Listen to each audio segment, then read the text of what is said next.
Hello guys, आज हम लोग देखने वाले एम्बेडेड डेरिवेटिव का topic Ind AS 109 financial instrument में। अब देखिए एम्बेडेड डेरिवेटिव होता क्या है। बेसिकली क्या है, जब आप किसी थर्ड करेंसी में क्या करते हो, बाई या फिर सेल करते हो, मतलब एंटर करते हो, that is called an embedded derivative. ठीक है। जब आप नॉर्मल कॉन्ट्रैक्ट में डेरिवेटिव इंसर्ट कर देते हो उसे हम एम्बेडेड डेरिवेटिव बोलते थे। फॉर एन एग्जांपल देखिए, ये आपका आदि है, ये इंडियन कंपनी में काम करता है।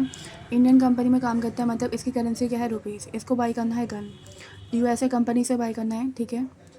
उसका जो करेंसी है वो है डॉलर। मतलब ये जो पेमेंट करने वाला पेमेंट जो है वो किसी थर्ड करेंसी में करेगा, तो that is called an embedded derivative. Embedded derivative का कॉन्सेप्ट यहाँ पे आ जाएगा।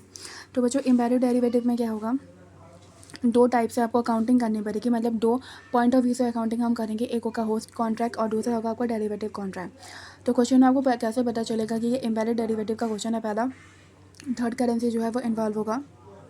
दूसरा, क्वेश्चन में डायरेक्टली लिखा होगा जो embedded derivative whether they are a closely relative या फिर नहीं।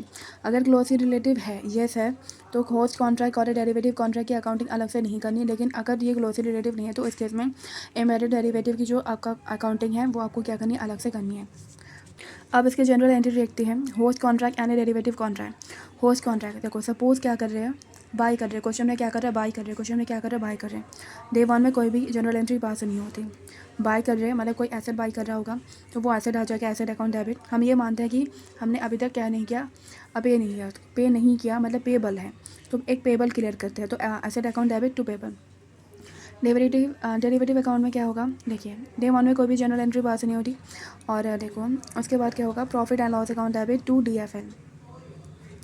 दूसरी एंट्री आपको याद रखना, DFL account debit to payable. और लास्ट में क्या कर देंगे, पेमेंट कर देंगे। तो पेमेंट करेंगे, पैसा जाएगा तो टू बैंक, और ये payable account debit to bank. इसकी पेमेंट और इसकी पेमेंट दोनों साथ में करते हैं। ठीक है। अब सेम अगर बाई कर रहे हैं, देखो फर्स्ट हमने यहाँ पे देखा बाई का केस। अगर सेल कर रहे होंगे तो पेबल की जगह क्या क्रिएट हो जाएगा, रिसीवेबल क्रिएट हो जाएगा।